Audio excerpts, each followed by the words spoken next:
उसमें हम लोग शांतिपूर्ण प्रदर्शन कर रहे थे। उनकी पुलिसिया बर्बरता ने उन्हें उठा के लड़कों को फेंक दिया, कपड़े फाड़े गए, हाथ तोड़े गए और जो कर पाए वो कर किए। और ये हाथ किसी ने मोड़ दिया, ऐसे पुलिस वाले ने पकड़ के बिल्कुल मोड़। ये जो आज आप लोग सुन रहे हैं, ये असल में उत्तर प्रदेश के नौजवानों बेरोजगारों के लिए ये बहुत अभिशाप है। ये आज टीटी का पेपर लीक नहीं हुआ है, ये उत्तर प्रदेश की भारतीय जनता पार्टी की सरकार ने कराया है। मैं ये बता देना चाहता हूं कि ये सरकार दोबारा बिल्कुल नहीं आएगी। और ये अगर आचार संहिता से पहले हम छात्र यहाँ जो इतने दिन से शोषित पीड़ित आंदोलन कर रहे हैं, अगर ये हमारी मांगे नहीं मानते हैं तो आचार संहिता के बाद 2022 के चुनाव में हम इन्हें बता देंगे। हम ऐसी इनकी हर रैली में हर नेता मंत्री की ऐसी फजीहत करेंगे कि ये सो नहीं पाएंगे। सबसे बड़ी बात यह है, ये सरकार पूरी तरीके से युवा विरोधी सरकार है। मैं आपको बताता हूँ युवा विरोधी कैसे, ये युवाओं को लूट रही है। पहले तो परीक्षा के नाम पर बेइंतहा लुटाई करते हैं, परीक्षा के फॉर्म भराए जाते हैं, एक लुटाई होती है। उसके बाद आप सोचिए, एक अभ्यर्थी यहाँ से पेट्रोल 105 रुपये है, 110 रुपये है, वो पेट्रोल भरवाता है, वो पेट्रोल भरवा के सेंटर तक जाता है, परीक्षा देता है वो, और पेपर आउट हो जाता है। सोचिए कितना खर्चा, पहले परीक्षा की फीस देता है, फिर पेट्रोल भरवा के वो इतनी दूर जाता है, समय की बर्बादी करता है, अपना काम छोड़ता है, उसका पेपर आउट हो जाता है। जिस तरह योगी सरकार हर भर्ती में जितना घोटाला कर सकती है, हर तरह से पहले पेपर आउट करती है, सीटें बेचती है, उसके बाद जब कुछ नहीं कर पाती तो आरक्षण का घोटाला भी करके ये बैठी है। योगी सरकार ने जितनी परीक्षाएं कराई है, आप कोई परीक्षा उठा के लीजिए, या तो धांधलगर्जी होती है या तो उसमें आरक्षण की चोरी कर लेंगे। आरक्षण चोरी नहीं कर पाते किसी भर्ती में तो पेपर आउट करवा देंगे। उन्हें हर हाल में किसी न किसी तरीके से अपने लोगों को वहाँ बिठाना है। अगर अपने लोगों को नहीं बिठा पाते, अपना प्रोपेगेंडा सेट नहीं कर पाते हैं, तो पेपर भर्ती जैसे टेट जो अभी रद्द किया है, ये एक साजिश है, युवाओं के खिलाफ एक घटिया साजिश है योगी सरकार की, क्योंकि ये भर्ती नहीं देना चाहते हैं। नमस्कार दोस्तों, मेरा नाम अभिषेक अवस्थी है। उत्तर प्रदेश में बेरोजगारी की स्थिति को लगातार हम आप तक पहुंचा रहे हैं। इसी बीच आज 29 दिसंबर को यूपी टीईटी का पेपर लीक होने की वजह से एग्ज़ाम कैंसिल कर दिया गया। लगभग 23 लोगों की गिरफ्तारी हुई और अभ्यर्थियों को ये बताया गया है कि 1 महीने के अंदर ये एग्ज़ाम कराया जाएगा। मगर सवाल ये नहीं है, सवाल ये है कि 2017 से जो लगातार एग्ज़ाम पेपर लीक हो रहे हैं अलग अलग, चाहे वो सब इंस्पेक्टर की भर्ती हो, चाहे वो यूपी पीसीएल की हो, चाहे वो यूपी पुलिस की हो, स्वास्थ्य विभाग की हो, नलकूप ऑपरेटर की हो, बीएड प्रवेश परीक्षा की हो, पीईटी की हो, शिक्षक प्रधानाचार्य की हो या एनडीए एसएससी की हो, लगातार ये जो पेपर लीक हो रहे हैं और परीक्षाएं रद्द हो रही हैं और जो नौकरियां लोगों को नहीं मिल रही है, 70 लाख नौकरियों का जो वादा प्रदेश सरकार ने युवाओं से किया था, उसका आज चुनाव आने से जस्ट 2 महीने पहले उसका क्या हाल है, उस 2 महीने पहले जिस तरह से पेपर कैंसिल हो रहे हैं उस पर चर्चा करने के लिए हम यहाँ लखनऊ के इको गार्डन में मौजूद हैं। हमारे साथ बहुत सारे युवा हैं जो अन्य मुद्दों पर भी अपना प्रदर्शन पिछले कई हफ्तों से, महीनों से लगातार जारी रखे हैं। उनसे हम बातचीत करेंगे। इनमें से कई युवा ऐसे भी हैं जो आज सुबह टीईटी का एग्ज़ाम देने भी गए थे लेकिन लौट के वापस आ गए। इनसे जानेंगे कि क्या स्थिति है, क्या इनकी मनोदशा है, किस तरह से ये उत्तर प्रदेश में और कैसे अपने परिवार में सरवाइव कर रहे हैं बिना किसी नौकरी के, और क्या सरकार के क्या वादे हैं इनसे। हमारे साथ युवा, इनसे बात करेंगे। भाई साहब, क्या नाम है आपका? देखिए, मेरा अमरेंद्र बाहुबली नाम है। ये जो आज आप लोग सुन रहे हैं, ये असल में उत्तर प्रदेश के नौजवानों बेरोजगारों के लिए ये बहुत अभिशाप है। ये आज टीईटी का पेपर लीक नहीं हुआ है, ये उत्तर प्रदेश की भारतीय जनता पार्टी की सरकार ने कराया है। ये नौजवान जो इतने दिन से तैयारी कर रहे थे कोचिंगों में, उनको ऐसा सिला दिया गया कि अगर पेपर लीक हो जाएगा तो नई शिक्षक भर्ती नहीं दे पाएंगे। ये कहीं ना कहीं पूरा प्लान सेट था। आज 2018 से 2017 से मैं बता दूं 68,500 का पेपर हुआ, वो भी लीक हुआ, पूरे गैंग पकड़े गए, जेल गए। ये जब 69,000 शिक्षक भर्ती का पेपर हुआ, ये भी पेपर लीक हुआ। केएल पटेल, मायावती, दुबे और तमाम लोग, चंद्रमा यादव, तमाम लोग जेल गए, लेकिन भर्ती नहीं रद्द हुई। आज इनको सर्टिफिकेट देना है कि उत्तर प्रदेश में अगर पेपर लीक होता है तो पेपर रद्द करा दिया जाता है। एक्चुअल में ये बेरोजगार और नौजवानों के पीठ पे खंजर है। नई शिक्षक भर्ती नहीं देना चाहती है उत्तर प्रदेश सरकार। ये बताना चाहती है कि नहीं पेपर 1 महीना, बताइए 1 महीना लगा के पेपर कराएंगे, कब होगा ये? लास्ट दिसंबर में होगा। लास्ट दिसंबर के बाद आचार संहिता लग जाएगी। हम तो कहें नोटिफिकेशन भी नहीं दे पाएंगे ये साइंस भर्ती का। तो ये उत्तर प्रदेश सरकार युवाओं को गुमराह करना बंद करे, बेरोजगारों को गुमराह करना बंद करे।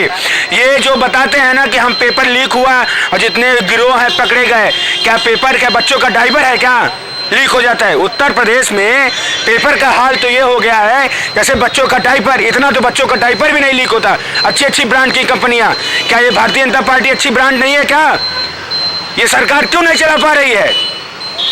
हर पेपर, चाहे नलकूप का हो, चाहे टीजीटी का हो, चाहे पीजीटी का हो, चाहे चपरासी का हो, चाहे लेखपाल का हो, सब पेपर लीक हो रहे हैं। लेकिन आज ये बता, आज अपनी वो छुपाने के लिए ये लोग बता रहे हैं कि पेपर लीक हुआ। हम लोग असल में ये पेपर कल से ही लीक था, तमाम लोगों से मतलब ग्रुपों में वायरल हो रहा था। ये उत्तर प्रदेश की सरकार है, असंवेदनशील सरकार है, अनपढ़ों की सरकार है, मठबाजों की सरकार है। इस वजह से पिछड़ा, दलित, युवा, बेरोजगार आज हम लोग 6 महीने से यहाँ बैठे हैं। अगर सरकार थोड़ी भी संवेदनशील होती कि ये देखिए खुला आसमान है, ट्रैफिक देखिए, कोई भी अनियंत्रित होकर गाड़ी आ सकती है, कुछ भी हादसा हो सकता है। लेकिन उत्तर प्रदेश को, सरकार को नौजवानों, बेरोजगारों, पिछड़े दलितों का कोई मतलब नहीं है। 69,000 भर्ती के पीड़ित अभ्यर्थी लगातार 6 महीने से अपनी गुहार लगा रहे हैं, लेकिन कोई सुनने वाला नहीं है। सुने कौन? उनके बच्चे नहीं हैं, कभी उन्होंने अपना घर परिवार नहीं देखा, क्यों सुनेंगे?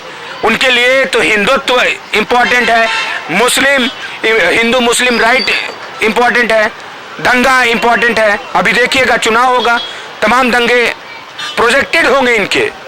पुलवामा का देखें, यहाँ एक पेपर लीक बता रहे हैं कि हम 23 लोगों को पकड़ लिए। साला इतना बड़ा आरडीएक्स आया, क्यों नहीं पकड़ पाए? ठीक है, और आप और भी बात और लोगों से जिस तरह से लगातार प्रदर्शन बीजेपी सरकार के खिलाफ पूरे देश में, उत्तर प्रदेश में हर जगह हो रहे हैं, उसके बाद भी चुनाव से 3 महीने पहले जिस तरह से उन्होंने किसान के तीनों कानूनों को ड्रामेटिक तरीके से वापस लेने का फैसला ले लिया, और उसके बाद आज पेपर लीक होने के बाद ये बात सामने आई है कि 1 महीने में ही एग्जाम करा देंगे। तो ये क्या आश्वासन आपको लग रहा है कि 1 महीने में, क्या आज से पहले जो पेपर लीक हुए हैं क्या उनके एग्जाम 1 महीने में हो गए थे जो इसके हो जाएंगे? जी, सबसे बड़ी बात यह है, ये सरकार पूरी तरीके से युवा विरोधी सरकार है। मैं आपको बताता हूँ युवा विरोधी कैसे, ये युवाओं को लूट रही है। पहले तो परीक्षा के नाम पर बेइंतहा लुटाई करते हैं, परीक्षा के फॉर्म भराए जाते हैं, एक लुटाई होती है। उसके बाद आप सोचिए, एक अभ्यर्थी यहाँ से पेट्रोल 105 रुपये है, 110 रुपये है, वो पेट्रोल भरवाता है, वो पेट्रोल भरवा के सेंटर तक जाता है, परीक्षा देता है वो, और पेपर आउट हो जाता है। सोचिए कितना खर्चा, पहले परीक्षा की फीस देता है, फिर पेट्रोल भरवा के वो इतनी दूर जाता है, समय की बर्बादी करता है, अपना काम छोड़ता है, उसका पेपर आउट हो जाता है। और यही पेपर नहीं है, ये एक पेपर नहीं है। इससे पहले योगी सरकार ने जितनी परीक्षाएं कराई हैं, आप कोई परीक्षा उठा के लीजिए, या तो धांधलगर्जी होती है, या तो उसमें आरक्षण की चोरी कर लेंगे। आरक्षण चोरी नहीं कर पाते किसी भर्ती में तो पेपर आउट करवा देंगे।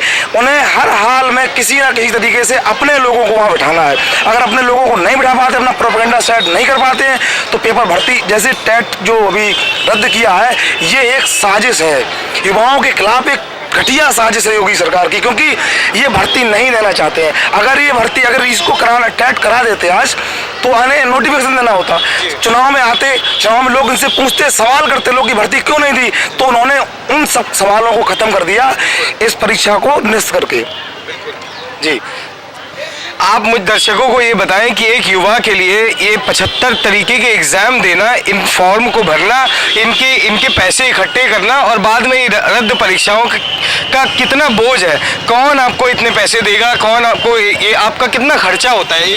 जी चलिए, कुछ लोग तो सक्षम होते हैं, जिनके घर वाले सक्षम होते हैं, कुछ लोग ऐसे होते हैं जो दिन भर मेहनत करते हैं, ठेला चलाते हैं, रिक्शा चलाते हैं, वो लोग फॉर्म डालते हैं, उनकी पूरी कमाई एक दिन की 100-200 रुपये होते हैं, 800-800, 900, 1400 रुपये ये सरकारें परीक्षा के नाम पर वसूल लेते हैं। उसके बाद जब आवागमन का, आप सोचिए, एक अगर किसी व्यक्ति का सेंटर कानपुर में पड़ा है और वो रहने वाला लखनऊ का है, तो लखनऊ से कानपुर जाएगा कितना खर्चा होगा? खुद के वाहन से जाएगा तो पेट्रोल में इतनी महंगाई, इतनी आग लगी हुई है, डीजल बढ़ने से किराया बढ़ गया है, किराया बढ़ने से वो जो अभ्यर्थी पेपर देने जा रहा है उसकी जेब पर कितना बोझ पड़ रहा है। कमाई है नहीं, धंधा है नहीं, सब चौपट हो गया है। जीएसटी ने बिल्कुल, नोटबंदी ने देश को बिल्कुल बर्बाद कर दिया है और ऊपर से ये महंगाई पेट्रोल की।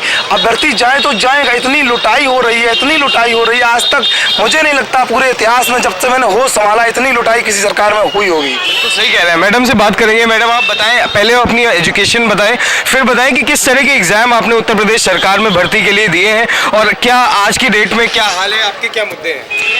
मैं मुक्ता कुशवाहा हूँ, प्रयागराज से हूँ और ग्रेजुएशन किया हुआ है, बीएड किया हुआ है, टेट किया हुआ है, सुपर टेट किया हुआ है और सब कुछ करने के बाद आज हम आंदोलन कर रहे हैं। आज 162 दिन हो गया है और जिस तरह योगी सरकार हर भर्ती में जितना घोटाला कर सकती है, हर तरह से पहले पेपर आउट करती है, सीटें बेचती है, उसके बाद जब कुछ नहीं कर पाती तो आरक्षण का घोटाला भी करके ये बैठी है। ये शायद आरक्षण घोटाला आज पहली बार लोगों के सामने आया है, ये पहले से ही होता आया है लेकिन आज सामने आया है। हमारे चैनल पे आपके आरक्षण घोटाले की खबर पहले भी चला चुके हैं। हम ये बता चुके हैं कि किस तरह से 6,500 से ज़्यादा सीटों को 20,000 से लगभग 20,000 से ज़्यादा सीटों को सवर्णों से भर दिया गया जो आरक्षित थी। लेकिन आज का मुद्दा आज के एग्जाम कैंसिलेशन पे है। मैं चाहता हूं कि आप बताएं कि क्या व्यथा है युवाओं की जो लगातार एग्जाम कैंसिल हो रहे हैं, लगातार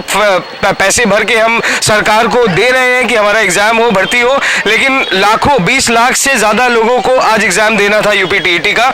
अब 20 लाख लोगों ने कितने पैसे जमा किए होंगे, वो सारी चीज़ें मैं चाहता हूँ। ये बहुत दुख की बात है कि एक आम अभ्यर्थी, एक आम गृहिणी, एक आम महिला लड़की जो बहुत चीज़ों से समय निकाल के अपने परिवार को उपेक्षित करके अपने बच्चे का ध्यान न रख के पढ़ाई करती है, महीनों पढ़ाई करती है, किसी तरह पेपर भरती है, जितना पैसा लगता है आने जाने का अव्यवस्था, बहुत सारी चीज़ें झेलने के बाद एक आम अभ्यर्थी पेपर देने जाता है। उसके बाद जिस तरह से ये पेपर आउट होते हैं ये बहुत ही अभ्यर्थियों के साथ गलत है।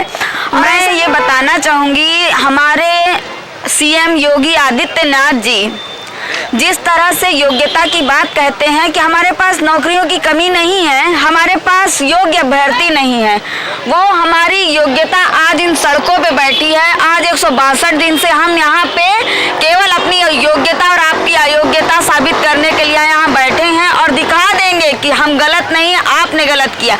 रही बात योगी जी की योग्यता की बात, आज ये इको गार्डन जिस तरह से आंदोलनों से भरा है, ये योगी जी की योग्यता का सर्टिफिकेट दे रहे हैं कि योगी जी आपने जितना अत्याचार अपने शासन काल में किया है आज से पहले किसी भी शासन काल में नहीं हुआ और ये पीड़ित, शोषित, पिछड़े दलित आपको 2022 में इस गद्दी से उखाड़ के फेंकेंगे क्योंकि ये लोकतंत्र है, ये राजतंत्र नहीं है और आपकी तानाशाही नहीं चलेगी। बहुत बहुत शुक्रिया बात करने के लिए। हमारे साथ एक और युवा है, इसी 2 दिन पहले एक प्रदर्शन में इनका हाथ तोड़ दिया गया। इनसे बात करेंगे कि क्या कहानी है, कैसे हुआ और किस लिए ये फिर भी डटे हैं आज अपनी जमीन पर। हम गौतम पटेल, कहाँ से आए हैं? सीतापुर से। क्या हुआ था ये? हम लोग 23 नवंबर को विधानसभा पे गए थे अपना प्रदर्शन करने के लिए। उसमें हम लोग शांतिपूर्ण प्रदर्शन कर रहे थे। उनकी पुलिसिया बर्बरता ने उन्हें उठा के लड़कों को फेंक दिया, कपड़े फाड़े गए, हाथ तोड़े गए और जो कर पाए वो कर किए।